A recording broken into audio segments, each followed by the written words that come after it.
Welcome to प्रशासन academy. मी हनुमान शिंदे.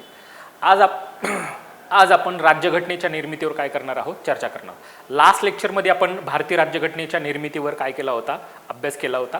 तो म्हणजे राज्यघटनेच्या निर्मितीपासूनचा, जे की बॅकग्राऊंडपासूनच्या 1895 पासून ते 1946 पर्यंतच्या प्रवासावर आपण काय केली, चर्चा केली.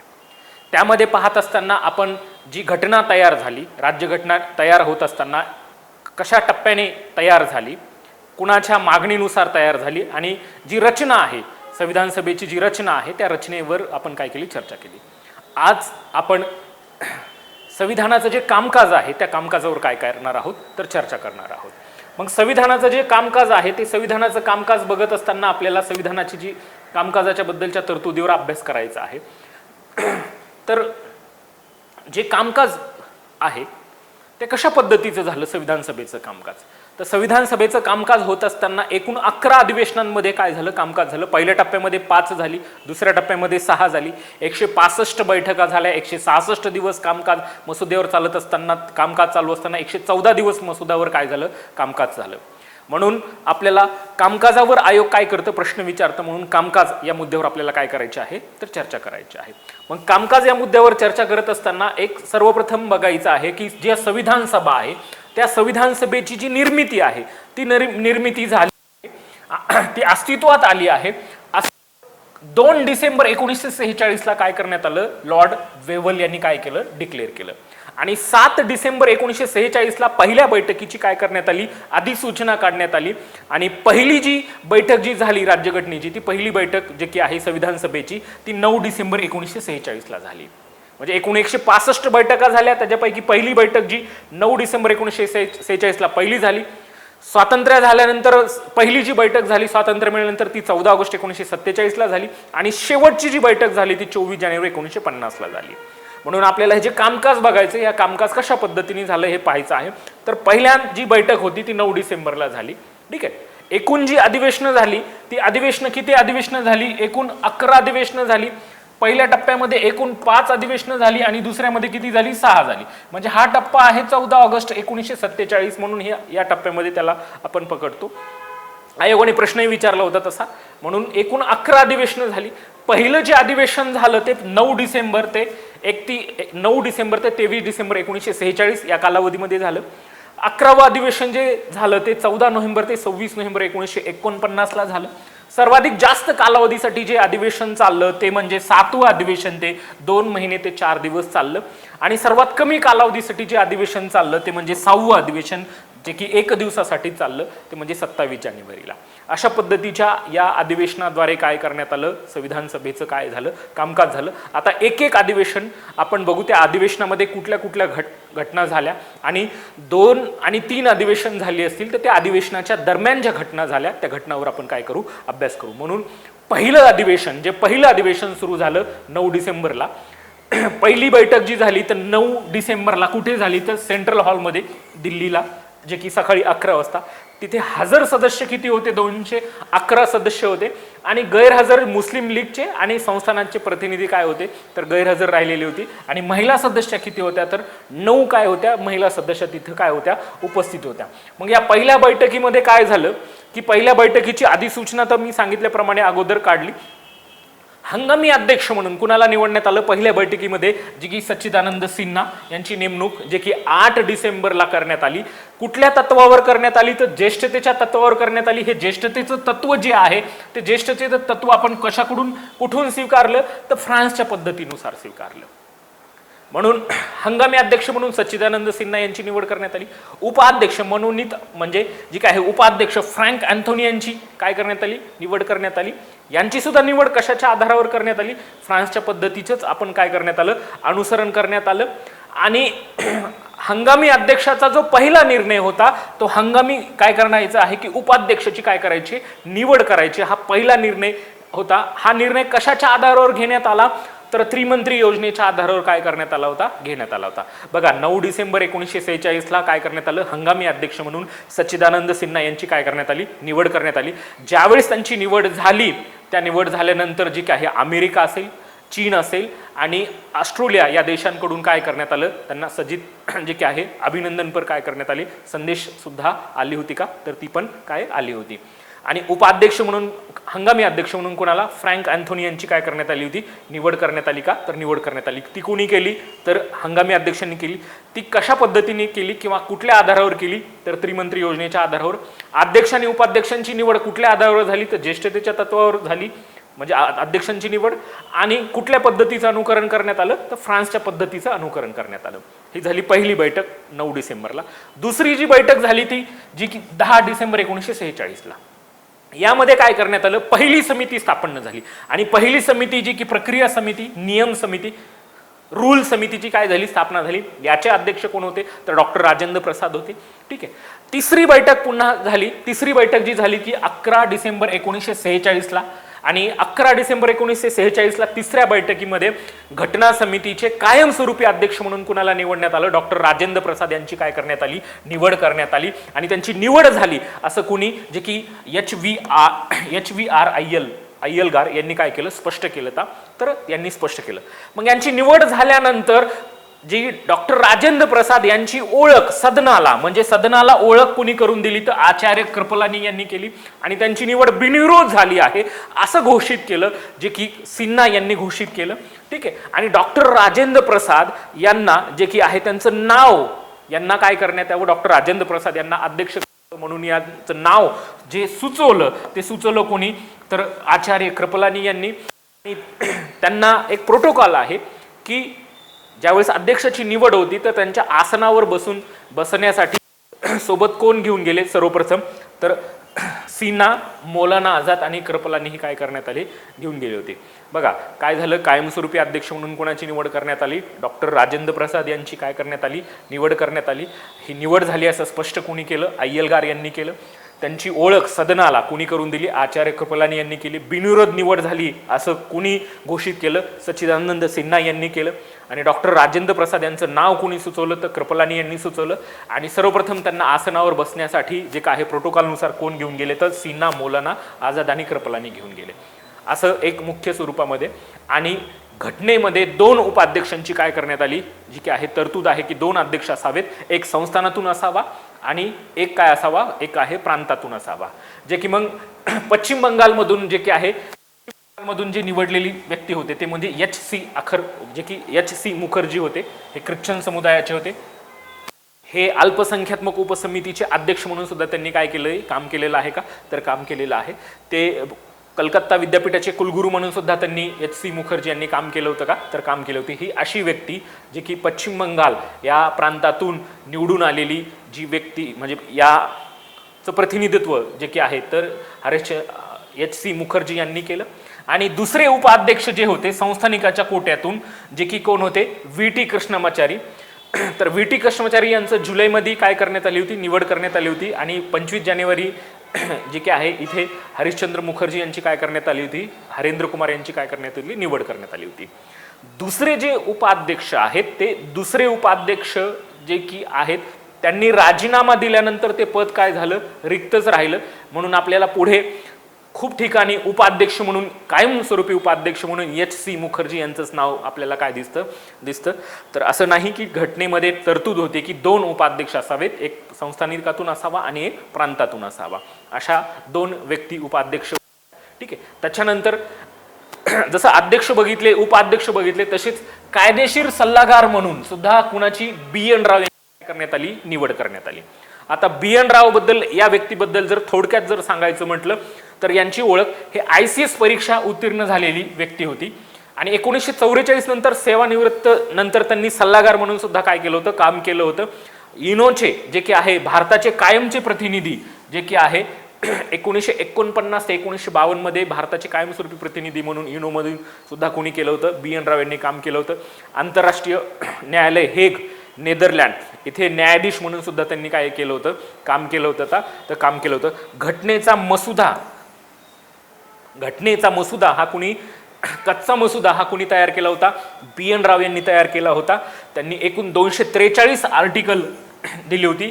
त्या 243 आर्टिकलवरच कोणी मसुदा समितीने काम करून काय 315 पर्यंत काय केली होती, आर्टिकल कलम तयार केली होती का, तर कलम तयार केली होती. अशा पद्धतीचे कायदेशीर सल्लागार म्हणून कुणाची निवड करण्यात आली होती, BN राव यांची करण्यात आली होती. पुन्हा 11 डिसेंबर नंतर पुन्हा 13 डिसेंबरला पुन्हा 2 दिवसांनी काय उद्दिष्टांचा जो ठराव आहे तो उद्दिष्टांचा ठराव काय करण्यात आला, मांडण्यात आला, जो स्वीकारला दुसऱ्या अधिवेशनामध्ये 22 जानेवारी 1947ला. परंतु पहिल्या अधिवेशनामध्ये काय करण्यात आला होता, 13 डिसेंबरला तो काय करण्यात आला होता, मांडण्यात आला होता. मग या उद्दिष्टांच्या ठरावाची वैशिष्ट्ये काय होती, या उद्दिष्टाच्या ठरावावरूनच पुढे आपली उद्देश पत्रिका काय करण्यात आली होती, तयार करण्यात आली होती. मग उद्दिष्टांच्या ठरावांच्या वैशिष्ट्याबद्दल सुद्धा काय केलेला आहे, प्रश्न विचारलेला आहे. म्हणून आपल्याला माहित पाहिजे की उद्दिष्टांच्या ठरावाची वैशिष्ट्ये म्हणजे फीचर्स काय आहेत. तर घटनेच्या संरचनेचं तत्वज्ञान आणि मूलोगामी जो विचार आहे, मूळगामी जो विचार आहे तो कशातून, उद्दिष्टाच्या ठरावातून काय येतो, स्पष्ट होतं. ही वैशिष्ट्ये होते. आणि भारत हे सार्वभौम प्रजासत्ताक राष्ट्र म्हणून काय करण्यात येईल, घोषित करण्यात येईल, याची तरतूद ही ठरावामध्ये होती. आणि सार्वभौम भारतात अंतर्भूत होण्यासाठी इच्छुक इतर प्रदेश मिळून काय तयार होईल, संघ राज्य बनेल. हे वैशिष्ट्य कशाचं होतं, जे की उद्दिष्टाच्या ठरावाचं होतं. आणि न्याय मिळेल म्हणजे एक तर स्वरूपात न्यायाचं काय असेल, संरक्षण असेल, कायद्याचं संरक्षण केलं जाईल. आणि हमी दिलेली आहे उद्दिष्टांच्या ठरावामध्ये, कशाची हमी दिलेली आहे, तर न्याय, स्वातंत्र्य, समता आणि बंधुत्वाची काय देण्यात आलेली आहे, हमी देण्यात आली आहे का, तर हमी दिलेली. ही काय आहे, तर उद्दिष्टांच्या ठरावाची काय होती, वैशिष्ट्ये होते. हा उद्दिष्टांचा ठराव 13 डिसेंबर 1946ला काय करण्यात आला, मांडण्यात आला. आणि या उद्दिष्टांच्या ठरावाला मान्यता मिळाली 22 जानेवारी 1947ला मिळाली. ठीक आहे. अशा पद्धतीने पुन्हा सचिव म्हणून म्हणजे एक तर अध्यक्ष बघितली, उपाध्यक्ष बघितली, कायदेशीर सल्लागार बघितली, उद्दिष्टांचा ठराव झाला. आणि मग सचिव म्हणून, घटनासभेचे सचिव म्हणून कुणाला नेमण्यात आलं, HVR अय्यलगार यांची नियुक्ती झाली. यांची नियुक्ती कुणी डिक्लेअर केली, लॉर्ड वेव्हल यांनी नियुक्ती केली. या व्यक्तीबद्दल जर थोडक्यात सांगायचं म्हणलं तर ही सुद्धा ICS परीक्षा पास झालेली व्यक्ती होती. या व्यक्तीने काय काम केलं होतं त्या कालावधीमध्ये, थोडक्यात त्याच्यावर जर सांगायचं म्हटलं तर 1950 मध्ये हंगामी राष्ट्रपतीची जी निवडणूक होती त्या निवडणुकीमध्ये निवडणूक अधिकारी म्हणून कुणी काम केलं होतं, तर अय्यलगार यांनी केलं होतं. यांच्याच देखरेखीखाली आपली जी मूळ घटना आहे, मसुदा आहे, त्याच्या लिखाण आहे आणि त्याच्या ज्या प्रती आहे त्याच्या सजावटीचं काम सुद्धा यांच्याच नियंत्रणाखाली झालं होतं का, तर यांच्याच नियंत्रणाखाली झालं होतं. आणि सगळ्यात महत्त्वाचा जर विचार जर करायचा म्हटलं तर जम्मू काश्मीरची राज्यघटना तयार करण्यामध्ये महत्त्वाची भूमिका कुणाची होती, तर महत्त्वाची भूमिका कुणाची होती, अय्यलगार यांची होती का, तर अय्यलगार यांची होती. अशा पद्धतीने काय होतं की हे जे पहिलं अधिवेशन होतं, या पहिल्या अधिवेशनामधल्या महत्त्वाच्या ज्या आहेत त्या तरतुदी आहेत. पहिलं अधिवेशन 9 डिसेंबर 1946 ते 23 डिसेंबर 1946 या कालावधीमध्ये काय केलं, पार पाडलं. या कालावधीमध्ये अध्यक्ष, उपाध्यक्ष, सचिव, ठीक आहे, त्याच्यानंतर कायदेशीर सल्लागार, उद्दिष्टांचा ठराव, एवढ्या महत्त्वाच्या बाबी काय करायच्या आहेत, लक्षात ठेवायच्या आहेत. दुसरं अधिवेशन जे झालं ते 20 ते 25 जानेवारी 1947 या कालावधीमध्ये झालं. 22 जानेवारी मी सांगितल्याप्रमाणे 22 जानेवारी 1947 रोजी काय करण्यात आलं, नेहरूंनी काय केला, उद्दिष्टांचा ठराव मांडलेला तो काय करण्यात आला, संमत करण्यात आला. आणि 24 जानेवारीला काय करण्यात आलं, युनियन पॉवर कमिटीची काय करण्यात आली, स्थापना करण्यात आली. जसं मी सांगितलं की पहिल्या अधिवेशनामध्ये काय करण्यात आलं होतं, रूल कमिटी स्थापना झाली होती. तसंच दुसऱ्या अधिवेशनामध्ये विचार केला तर युनियन पॉवर ऑफ कमिटीची स्थापना झाली, म्हणजे संघ राज्याधिकार समितीची स्थापना झाली. त्याचे अध्यक्ष कोण होते, तर नेहरू होते. त्याची रचनेमध्ये बघितले तर त्याच्यामध्ये सदस्य किती होते, तर 9 सदस्य होती. ठीक आहे. इथेच फंडामेंटल राईट्स आणि अल्पसंख्यात्मक समिती 24 जानेवारी 1947ला फंडामेंटल राईट्स आणि अल्पसंख्यात्मक समिती सुद्धा स्थापन झाली होती. त्याचे सुद्धा अध्यक्ष कोण होते, तर सरदार वल्लभभाई पटेल होते. सुरुवातीला तिथे 50 सदस्य होती, नंतर ती 69 पर्यंत काय गेली होती, सदस्य संख्या गेली होती का, तर सदस्य संख्या गेली होती. असं ह्या दुसऱ्या अधिवेशनामध्ये महत्त्वाच्या काय झाल्या, तरतुदी झाल्या. ठीक आहे. जे की उद्दिष्टांचा ठराव झाला. ठीक आहे. कमिटी स्थापन झाली, युनियन पॉवर कमिटी स्थापन झाली आणि फंडामेंटल राईट समिती स्थापन झाली. तिसरा अधिवेशनाचा जो कालावधी आहे तो तिसरा अधिवेशन म्हणजे 28 एप्रिल ते 2 मे 1947. या कालावधीमध्ये काय झालं की 28 एप्रिलला 6 संस्थान होते. त्यामध्ये बडोदा असेल, बिकानेर असेल, रेवा असेल, जयपूर असेल, पटियाला असेल आणि उदयपूर असेल. या संस्थानिकांना काय करण्यात आलं, संविधान सभेमध्ये काय करण्यात आला, जे की प्रवेश देण्यात आला. जे की सुरुवातीच्या काळामध्ये यांना, या 6 संस्थानिकांना काय करण्यात नव्हता आला, की प्रवेश देण्यात आलेला नव्हता. परंतु नंतर यांना काय देण्यात आला, की तिसऱ्या 28 एप्रिल 1947ला काय देण्यात आला, जे की प्रवेश देण्यात आला. मग अगोदर ज्या स्थापन झालेल्या, ज्या नेहरूनी स्थापन केलेली जी पॉवर कमिटी होती, युनियन पॉवर कमिटीच्या बाबतीतल्या, ठीक आहे, तर ही जी कमिटीचा अहवाल असेल, त्याच्यानंतर जे की पटेलांनी फंडामेंटल राईट्स समिती स्थापन झाली, त्या समितीचा जो अहवाल आहे, या समितीचा अहवाल सुद्धा काय करण्यात आलं, या अधिवेशनामध्ये चर्चा झाली, ठीक आहे, आणि काय करण्यात आलं, अहवाल सादर करण्यात आलं. याच्याच मध्ये संघ राज्य घटना समितीची सुद्धा काय करण्यात आली, स्थापना करण्यात आली. याच्यामध्ये किती सदस्य होती, तर 15 सदस्य होती का, तर 15 सदस्य होते. इथेच प्रांतिक घटना समिती स्थापन झाली, कुणाच्या, तर पटेलांच्या अध्यक्षतेखाली स्थापन झाली का, तर स्थापन झाली. अशा पद्धतीने एक मुख्य स्वरूपात लक्षात घ्यायचं की प्रांतिक घटना समितीचे अध्यक्ष पटेल होते, फंडामेंटल राईट समिती आणि अल्पसंख्यात्मक समिती मुख्य, जे की उपसमित्या दोन वेगळ्या होत्या, त्याच्या मुख्य समितीचे सुद्धा अध्यक्ष कोण होते, पटेल होते, ठीक आहे.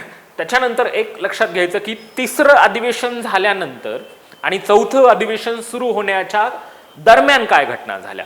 म्हणजे बघा की तिसरं अधिवेशन कधी संपलं, 2 मेला, ठीक आहे, आणि एक मुख्य स्वरूपामध्ये पुढचं अधिवेशन, चौथं अधिवेशन सुरू होण्याच्या अगोदर ज्या या 2 अधिवेशनाच्या दरम्यान ज्या घटना झाल्या, त्या घटना कुठल्या झाल्या. त्यामध्ये लक्षात घ्यायचं की 3 जूनला माउंटबॅटन योजना जाहीर करण्यात आली आणि त्यावर आधारित भारतीय स्वातंत्र्याचा कायदा काय करण्यात आला, तयार करण्यात आला. म्हणजे 5 जुलैला कायदा तयार झाला, त्या कायद्याला 18 जुलैला मान्यता मिळाली, पण त्याच्या अगोदर काय गेलं की 5 जुलैला ब्रिटिश पार्लमेंटमध्ये काय झालं, ते संमत करण्यात आलं. म्हणजे 4 जुलैला ते ब्रिटिश पार्लमेंटमध्ये मांडण्यात आलं, 5ला ते संमत झालं आणि 18ला त्या काय करण्यात आलं, ब्रिटिश राज्यसत्तेने त्याला काय दिली, मान्यता दिली आणि मग भारताच्या स्वातंत्र्याचा कायदा झाला 1947चा. म्हणून 1947च्या जे की आहे कायद्यानुसार भारताला काय मिळालं, स्वातंत्र्य मिळालं. आणि 1947ला याच कालावधीमध्ये डॉक्टर आंबेडकर जे आहेत त्यांना काय करण्यात आलं, संविधान सभेवर काय करण्यात आलं, मुंबई प्रांतातून काय करण्यात आलं, पुनर्निर्वाचित करण्यात आलं. का, तर फाळणी झाल्यानंतर, म्हणजे फाळणीच्या अगोदर काय होते, BR आंबेडकर हे काय होते, जे की खुलना या विधान मंडळातून काय जे आहेत की जोगेंद्रनाथ मंडल आणि अनुसूचित जातीच्या सदस्यांच्या पाठिंब्यावर ते संविधान सभेमध्ये काय होते, आलेले होते. परंतु फाळणी झाल्यानंतर हा जो प्रांत आहे, हा जो प्रांत आहे पूर्व बंगालमधला, तो पाकिस्तानमध्ये गेला. त्याच्यामुळे त्यांचं सदस्यत्व काय करण्यात आलं, जे की सदस्यत्व त्यांचं रद्द झालं.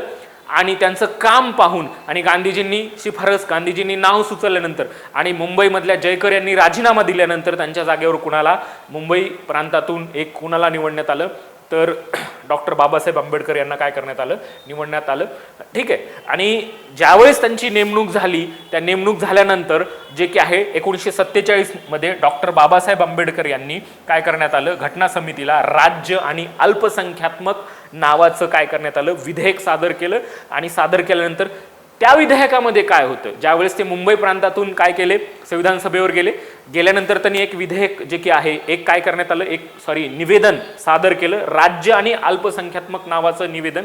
याच्यामध्ये अनुसूचित जातीच्या संरक्षणासाठी घटनेत कोणत्या तरतुदी असाव्या या संबंधीचे जी मतं आहेत, ही मतं कशामध्ये जे की आहे की राज्य आणि अल्पसंख्यात्मक याच्यामध्ये या निवेदनामध्ये काय करण्यात आलं होतं, मांडण्यात आलं होतं का, तर मांडण्यात आलं होतं. आणि मग चौथं अधिवेशन झालं, जे की 14 जुलै ते 31 जुलैच्या कालावधीमध्ये. मे मध्ये संपलं, जून हा मधला कालावधी होता. या जूनमध्ये काय झालं, माउंटबॅटन योजना आली आणि मग जुलैमध्ये चौथं अधिवेशन सुरू. 14 ते 31 जुलैमध्ये चौथं अधिवेशन. या चौथ्या अधिवेशनामध्ये काय झालं महत्वाचं की 22 जुलैला घटना समितीने काय केलं, राष्ट्रध्वज काय करण्यात आला, जे की आहे संमत करण्यात आला. आणि हे 22 जुलै 1947ला राष्ट्रध्वज स्वीकारण्यात आला. त्याचं डिझाईन जे आहे ते आंध्र प्रदेशचे जे पिंगली व्यंकय्या यांनी केलं होतं. आणि 24 आरे आपल्या राष्ट्रध्वजामध्ये, निळा रंग जो की 24 आऱ्यांच्या आणि लांबी रुंदीच्या बाबतीत जर विचार केला तर 3:2 अशा पद्धतीचा आहे. स्वतः पिंगली यांनी 30 पर्याय काय दिले होते. मग कुणी म्हटलं की आरे असले पाहिजे, कुणाचं मत होतं की चरखा पाहिजे, कुणाचं मत होतं स्वस्तिक होतं. शेवटी या गोष्टीवर आपण काय झालो, जे की आपण मान्य झालो. म्हणून चौथ्या अधिवेशनामध्ये महत्त्वाचा लक्षात घ्यायचं की 22 जुलै 1947ला राष्ट्रध्वज काय करण्यात आला, संमत करण्यात आला. राष्ट्रध्वज समिती होती, त्या राष्ट्रध्वज समितीचे अध्यक्ष सुद्धा डॉक्टर राजेंद्र प्रसाद होते, ठीक आहे. अशा पद्धतीने चौथ्या अधिवेशनामध्ये जे की डॉक्टर राधाकृष्णन यांनी जे 24 आरे आहेत या 24 आर्यांयुक्त चक्रातून धर्म म्हणजे सत्याप्रती अर्थ स्पष्ट होत असल्याचं त्यांनी सांगितलं. आणि हे चक्र जे आहे ते आपल्याला माहीत आहे की सम्राट अशोक यांचं जे सारनाथ बनवलेल्या अशोक स्तंभावरून काय केलेलं आहे आपण घेतलेलं आहे का, तर त्यावरून काय केलेलं आहे घेतलेलं आहे. अशा पद्धतीने हे चौथं अधिवेशन झालं. मग चौथं अधिवेशन आहे. पाचवं अधिवेशन सुरू होण्याच्या दरम्यान म्हणजे पाचवं अधिवेशन सुरू होण्याच्या अगोदर काय करण्यात आलं की 26 जुलै रोजी गव्हर्नर जनरल हे पाकिस्तानासाठी वेगळे संविधान सभेची काय करतील घोषणा करण्यात आली. आणि मग इथं घोषणा करण्यात आली आणि खऱ्या अर्थानं पाचवं जे अधिवेशन आहे खूप उत्साहानं सुरुवात झाली, कारण की आपल्याला काय मिळणार होतं, स्वातंत्र्य मिळणार होतं. म्हणून पाचवं जे अधिवेशन आहे ते पाचवं अधिवेशन झालं 14 ऑगस्ट ते 30 ऑगस्ट 1947 या कालावधीमध्ये झालं. अतिशय मी सांगितल्याप्रमाणे उत्साहाच्या वातावरणामध्ये हे सुरू झालं. म्हणून घटना समिती 14 ऑगस्ट 1947ला काय झाली, सार्वभौम झाली. कारण की घटना समिती जी आपण बघितलं की स्थापन झालेली होती, जी की आहे नोव्हेंबर 1946ला, त्यावेळेस त्याच्यावर कॅबिनेट मिशन म्हणजे त्रिमंत्री योजनेच्या शिफारशीनुसार त्यांच्या नियंत्रणाखाली ती काम करत होती. आता स्वातंत्र्य झाल्यानंतर ती काय झाली, सार्वभौम झाली. म्हणून घटना समिती सार्वभौम झाली 14 ऑगस्ट 1947ला. म्हणून भारतीय राज्यघटनेचं पुढे वैशिष्ट्य आलं की सार्वभौम घटना समितीद्वारे भारतीय राज्यघटनेची काय करण्यात आलेली आहे, निर्मिती करण्यात आलेली आहे. जसं की राष्ट्र सार्वभौम कधी झालं, 26 जानेवारी 1950ला. म्हणून समिती सार्वभौम झाली, सभा जे की 14 ऑगस्ट 1947ला. मग इथे काय झालं, माउंट बॅटन हे काय झाले, स्वतंत्र भारताचे पहिले गव्हर्नर झाले. आणि नेहरू यांना काय करण्यात आलं, पंतप्रधानाची शपथ देण्यात आली, पंतप्रधान म्हणून नियुक्ती करण्यात आली. आणि स्वतंत्र भारताचे नंतर पहिले गव्हर्नर जे झाले गव्हर्नर जनरल, ती आपल्याला माहित आहे राजगोपालचारी. ठीक आहे. आणि याच पाचव्या अधिवेशनामध्ये 14 ते 30च्या कालावधीमध्ये हे अधिवेशन झालं की मसुदा समितीची स्थापना झाली 29 ऑगस्ट 1947ला, जे की आहे मसुदा समितीची काय करण्यात आली, स्थापना करण्यात आली का, तर स्थापना करण्यात आली. डॉक्टर राजेंद्र प्रसाद आणि पंडित नेहरू यांच्या चर्चा झाल्यानंतर पुढे काय करण्यात आलं, 29 ऑगस्ट 1947ला काय करण्यात आली की डॉक्टर बाबासाहेब आंबेडकर यांच्या अंतर्गत प्रारूप समिती, ड्राफ्टिंग समितीची काय करण्यात आली, स्थापना करण्यात आली. त्याच्यामध्ये काय होती, 7 सदस्य होती. प्रारूप तयार करायचं आहे मसुद्याचं, जे की घटनेचं काय करायचं, मसुदा तयार करायचं आहे, या उद्देशानं काय करण्यात आली होती, ही स्थापना करण्यात आली होती. आणि त्यावेळेस डॉक्टर बाबासाहेब आंबेडकर यांची काय कायदा मंत्री म्हणून काय करण्यात आली, नियुक्ती करण्यात आली 1947ला. 1946च्या अंतिम सरकारमध्ये डॉक्टर बाबासाहेब आंबेडकर हे काय मजूर मंत्री म्हणून काम केलं होतं. आणि हे कायदा मंत्री म्हणून यांनी इथं काय करायला, काम करायला काय केली, सुरुवात केली. अशा पद्धतीने एक मुख्य स्वरूपातलं हे पाचवं अधिवेशन झालं. पाचवं अधिवेशन झाल्यानंतर 6वं अधिवेशन सुरू होण्याच्या अगोदर याच्या दरम्यान म्हणजे याच्यामध्ये कुठल्या कुठल्या घटना झाल्या, तर भारताच्या स्वातंत्र्याचा कायदा आला 1947ला. आणि 1947ला कायदा आल्यानंतर त्या संविधान सभेमध्ये किती 3 महत्त्वपूर्ण बदल झाले. 3 महत्त्वपूर्ण बदलामध्ये एक महत्त्वाचा बदल झाला की सभा काय झाली, सार्वभौम झाली. दुसरं, ही संस्था काय, ही सभा काय विधिमंडळ संस्था म्हणून काम केली. आणि तिसरं, एक मुख्य स्वरूपामध्ये जी संविधान सभा आहे त्याच्या रचनेमध्ये काय झाला, बदल झाला. म्हणजे पहिला बदल म्हणजे की पहिला बदल लक्षात घ्या, 3 महत्त्वपूर्ण बदलामध्ये पहिला, सभा काय झाली, सभा सार्वभौम संस्था म्हणून झाली. म्हणजे थोडक्यात ती आपल्या मर्जीनुसार काय करेल, काम करेल, त्याच्यावर कुणाचंही नियंत्रण नसेल. सार्वभौम या शब्दाचा अर्थ प्रत्यक्ष अप्रत्यक्षरित्या कुठल्याही व्यक्तीचं, संस्थेचं नसलेलं नियंत्रण, बाह्य अंतर्गत नियंत्रण नसणं. अशा पद्धतीने ही सार्वभौम झाली. आणि सभा विधिमंडळ मग संस्था ही झाली. आणि आता तिथे 2 कामं करावी लागतील. त्या 2 कामामध्ये एक काम आहे देशासाठी काय करायची आहे, घटना तयार करायची. आणि दुसरं काम आहे की देशासाठी काय तयार करायचे, कायदे तयार करायचे. अशा पद्धतीने 2 कामं असली. मग ज्यावेळेस देशासाठी घटना तयार करायची आहे त्यावेळेस अध्यक्ष म्हणून कोण काम, डॉक्टर राजेंद्र प्रसाद हे काम करतील. आणि ज्यावेळेस देशासाठी कायदा तयार करायचा असेल त्यावेळेस कायदा तयार करत असताना म्हणजेच स्पीकर कोण म्हणून काम करतील, तर GV मावळकर हे असतील. त्यांची नियुक्ती कधी झाली, तर 17 नोव्हेंबर 1947 रोजी त्यांची काय करण्यात आली, निवड करण्यात आली. आणि तिसरा जो बदल झाला तर सभेची एकूण संख्या ही पूर्वी 1946 मध्ये नियोजित संख्येपेक्षा काय कमी झाली, ती म्हणजे किती, 389 वरून किती झाली आता 299 झाली का, तर 299 झाली. अशा पद्धतीचे काय झाले 3 बदल हे काय झाले या अधिवेशनाच्या दरम्यान झाली, 5व्या आणि 6व्या. ठीक आहे. 6वे अधिवेशन, मी म्हटलं की 6वं अधिवेशन हे एकच दिवस चाललं 27 जानेवारी 1948ला. त्याच्या पाठीमागचं कारण काय की राज्यघटनेच्या कलमावर आणि ते कलम मंजूर व्हावीत याबाबत एक प्रक्रिया निश्चित करण्यात आली, एवढंच तिथे मुद्दा झाला आणि ते अधिवेशन काय करत संपलं. मग या अधिवेशनाच्या दरम्यान नंतर काय घडामोडी झाल्या की ड्राफ्टिंग कमिटी म्हणजे मसुदा समितीने विविध समितीच्या तरतुदींचा विचार केला आणि पहिला मसुदा जो डिक्लेअर केला तो प्रकाशित केला, तो 8 फेब्रुवारीला काय केला प्रकाशित केला आणि 26 फेब्रुवारी रोजी तो काय केला लोकमतासाठी काय करण्यात आला प्रसारित करण्यात आला. का तर लोकमतासाठी काय करण्यात आला प्रसारित करण्यात आला. पुढे 8 महिने निवांत त्याच्यावर काय झाली चर्चा झाली, म्हणजे सदस्यांनी त्या मसुद्यावर अभ्यास करण्यासाठी त्यांना पुरेसा वेळ मिळावा या हेतूने. कारण की आपण बघितलं की घटनेतले जेही कलम आहेत त्या प्रत्येक कलमावर साध्या बहुमताने चर्चा होऊन काय झाले पारित झालेली आहेत. म्हणून जनतेला एक मुख्य स्वरूपामध्ये आला आणि 24 ऑक्टोबर रोजी काय करण्यात आलं अध्यक्षांना दुसरा मसुदा काय करण्यात आला सादर करण्यात आला. म्हणजे पहिला जो 8 फेब्रुवारीला डिक्लेअर करण्यात आला, दुसरा प्रकाशित करण्यात आला, दुसरा जो की 24 ऑक्टोबरला अध्यक्षांना सादर करण्यात आला. म्हणजे असे 3 मसुदे आले, एक आला फेब्रुवारीमध्ये आला, दुसरा जो आला तो ऑक्टोबरमध्ये आला आणि तिसरा जो आला तो कधी नोव्हेंबरमध्ये आला. का तर नोव्हेंबरमध्ये आला. अशा पद्धतीने 3 मसुदे काय करण्यात आले आणि त्याच्यानंतर अधिवेशन आलं. हे 7वं अधिवेशन, हे सर्वाधिक जास्त कालावधीसाठी चाललेलं जे अधिवेशन आहे.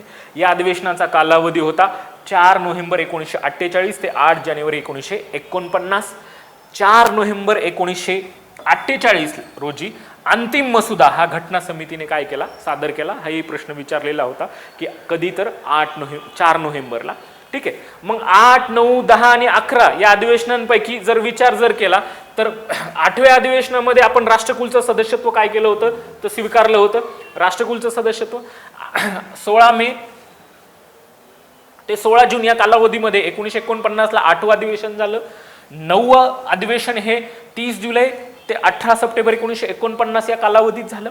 10वं अधिवेशन 6 ऑक्टोबर ते 17 ऑक्टोबर 1949 कालावधीत झालं. आणि महत्वाचं शेवटचं जे अधिवेशन झालं ते 14 नोव्हेंबर ते 26 नोव्हेंबर 1949. म्हणजे या अधिवेशनांच्या कालावधीमध्ये काय झालं की प्रामुख्याने कलमावर काय झालं चर्चा झाली. चर्चा होऊन ते काय करण्यात आलं साध्या बहुमताने पारित करण्यात आलं, त्याला अंतिम स्वरूप देण्यात आलं.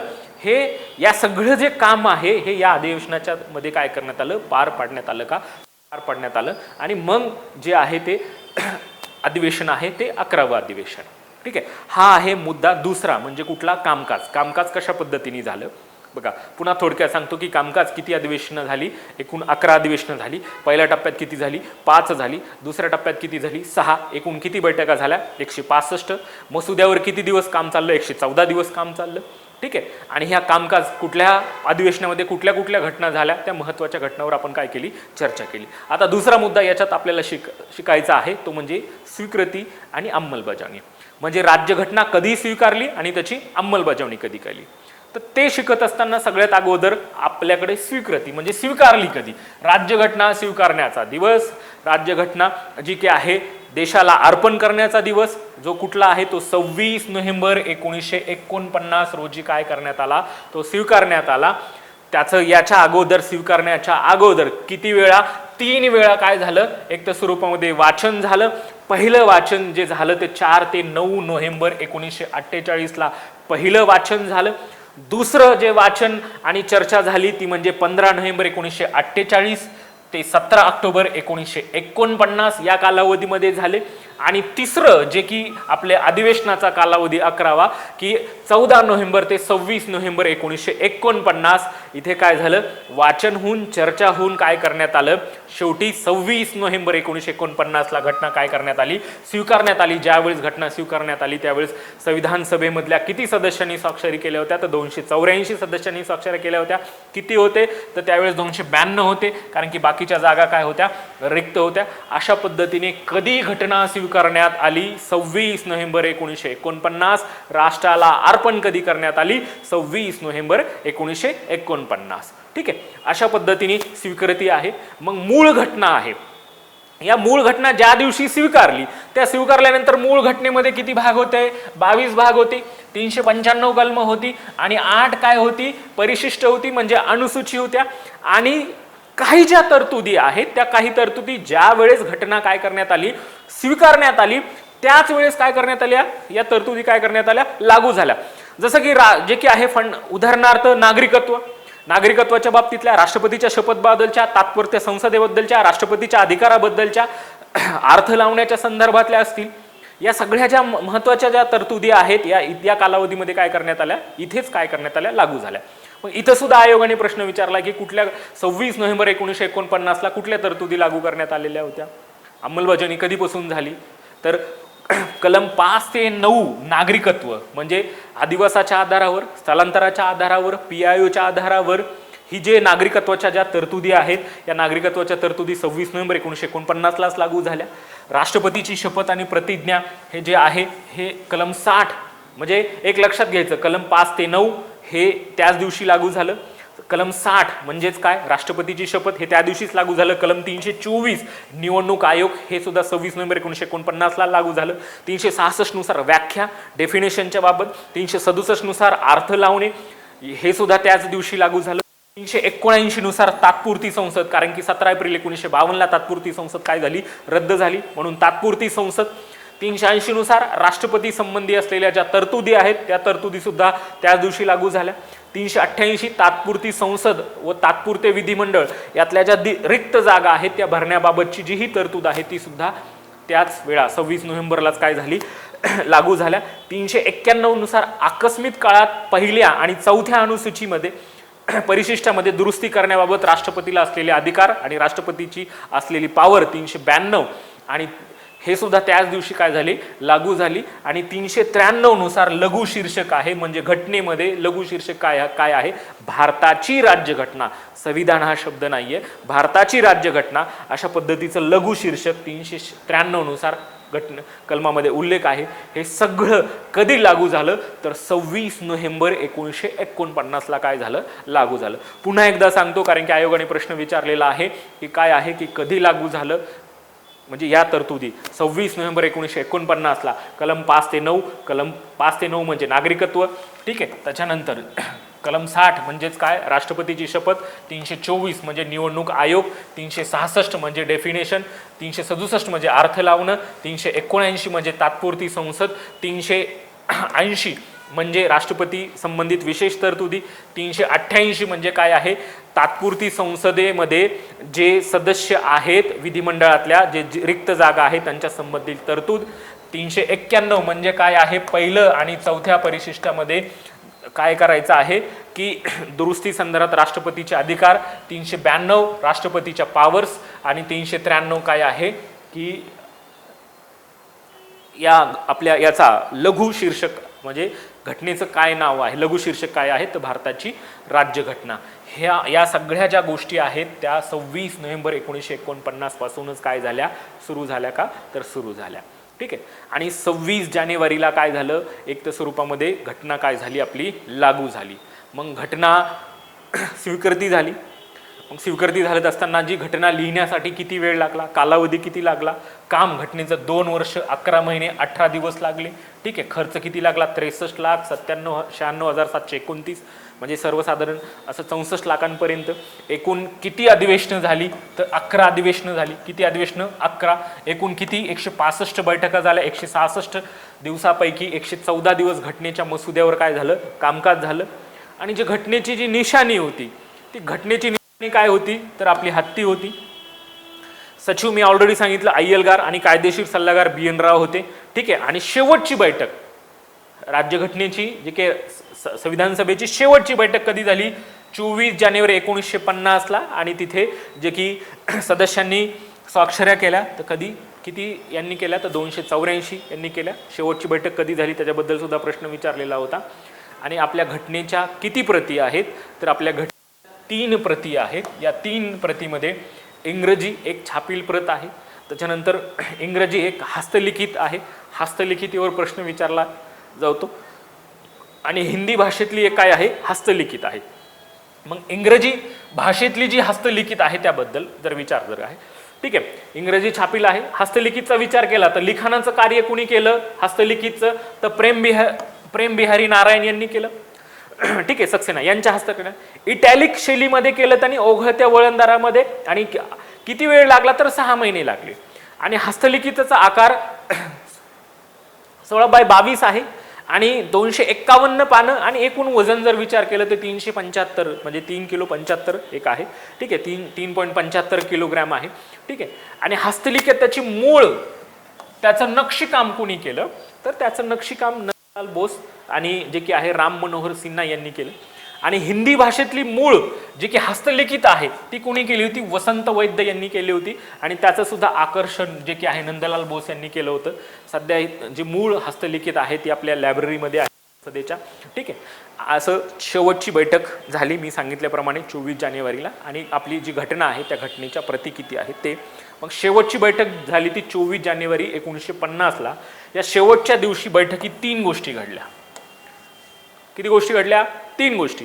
या 3 मध्ये एक महत्वाचं की जनगण हे राष्ट्रगीत आहे आपलं, आणि वंदे मातरम हे राष्ट्रगान म्हणून स्वीकारण्यात आलं. म्हणजे राष्ट्रध्वज स्वीकारण्यात आला 22 जानेवारी 1947, राष्ट्रगीत आणि राष्ट्रगान स्वीकारण्यात आलं 24 जानेवारी 1950ला. 24 जानेवारी पासून संविधान सभेला निवडणुका होऊपर्यंत दुसरा बदल काय, दुसरी महत्वाची गोष्ट काय की 24 जानेवारी पासून संविधान सभेलाच आता काय म्हटलं जाईल, जोपर्यंत काय होणार नाही, संसद निर्माण होणार नाही तोपर्यंतच तात्पुरती संसद म्हणजे तात्पुरती हंगामी संसद म्हणून काय करण्यात आलं, घोषित करण्यात आलं. ती 17 एप्रिल 1952 पर्यंत काय होती, अस्तित्वात होती. त्या दिवशी ती काय झाली, संपुष्टात आली, आणि मे 1952 पासून आपली काय झाली, पहिली संसद झाली. बरोबर. आणि तिसरा जो एक मुख्य स्वरूपातला विचार आहे की निवडणुका होऊपर्यंत पहिले राष्ट्रपती डॉक्टर राजेंद्र प्रसाद यांची काय करण्यात आली, नेमणूक करण्यात आली का, तर यांची काय करण्यात आली, नेमणूक करण्यात आली. अशा पद्धतीने 24 जानेवारी 1950ला शेवटच्या बैठकीमध्ये पुढील 3 घटना घडल्या. त्याच्यामध्ये पहिला एक तर आपण सांगितल्याप्रमाणे जनगण हे राष्ट्रगीत स्वीकारण्यात आलं, राष्ट्रगान जे की आहे हे वंदे मातरम करण्यात आलं, स्वीकारण्यात आलं. आणि 24 जानेवारीला जोपर्यंत काय येत नाही, नवीन संसद येत नाही, तोपर्यंत तात्पुरती संसद म्हणून सभेलाच काय मिळाला, दर्जा मिळाला, आणि ती संपुष्टात आली जे की 17 एप्रिल 1952 पर्यंत. अशा पद्धतीने 24 एप्रिलला झालं. 25 एप्रिलला काय झालं, 24 एप्रिल नंतर 24 जानेवारी नंतर 25 जानेवारी 1950 रोजी निवडणूक आयोगाची काय करण्यात आली, स्थापना करण्यात आली. आणि त्याच्यानंतर 26 जानेवारी 1950ला राज्यघटना काय करण्यात आली, अंमलबजावणी करण्यात आली. राष्ट्र सार्वभौम जे झालं ते कधी झालं, 26 जानेवारी 1950ला. समिती सार्वभौम झाली 14 ऑगस्ट 1947ला. म्हणजे 26 जानेवारी 1950 पर्यंत आपल्याकडे डायरेक्ट इनडायरेक्ट पद्धतीने आपल्यावर नियंत्रण होतं का, तर साहजिकच नियंत्रण होतं. म्हणूनच घटना सार्वभौम झाली 14 ऑगस्टला आणि राष्ट्र सार्वभौम झालं 26 जानेवारी 1950ला. घटनाची अंमलबजावणी करण्याचा दिवस 26 जानेवारी 1950. अंमलबजावणीचा म्हणजे काय आहे, अंमलबजावणीच्या बाबतीतला दिवस आहे. मग 26 जानेवारीच हा का दिवस निवडला, तर इतिहासाच्या अँगलने आपण जर बघितलं तर 26 जानेवारीला म्हणजे 26 जानेवारी, कारण की डिसेंबर 1929 मध्ये जे की आहे लाहोर अधिवेशनात पूर्ण स्वराज्याचा ठराव काय करण्यात आला होता, संमत करण्यात आला होता. आणि 26 जानेवारी हा भारताचा प्रथम स्वातंत्र्य दिन म्हणून काय करण्यात आला होता, साजरा करण्यात आला होता. म्हणून आपण पुढे 26 जानेवारी 1950 हा दिवस काय करण्यात आला, निवडण्यात आला. अशा पद्धतीने काय आहे, सभागृहामध्ये आपण बघितलं की काय आहे, संविधान सभेचं जे कामकाज आहे त्या संविधान सभेच्या कामकाजाबद्दल काय केली, आपण चर्चा केली का, तर संविधान सभेच्या कामकाजाबद्दल चर्चा केली, संविधान सभेच्या स्वीकृतीबद्दल चर्चा केली, अंमलबजावणीबद्दल चर्चा केली, कामकाज कशा पद्धतीने चाललं, अधिवेशनं झाली, 11व्या अधिवेशनामध्ये कुठल्या अधिवेशनामध्ये कुठल्या घटना घडल्या त्या गोष्टीवर आपण चर्चा केली सविस्तर स्वरूपामध्ये. अंमल कधी करण्यात आला, स्वीकृती कधी करण्यात आली, अशा मुद्द्यावर आपण काय केली, चर्चा केली. असं आपण या मुद्द्यावर चर्चा झाली आहे.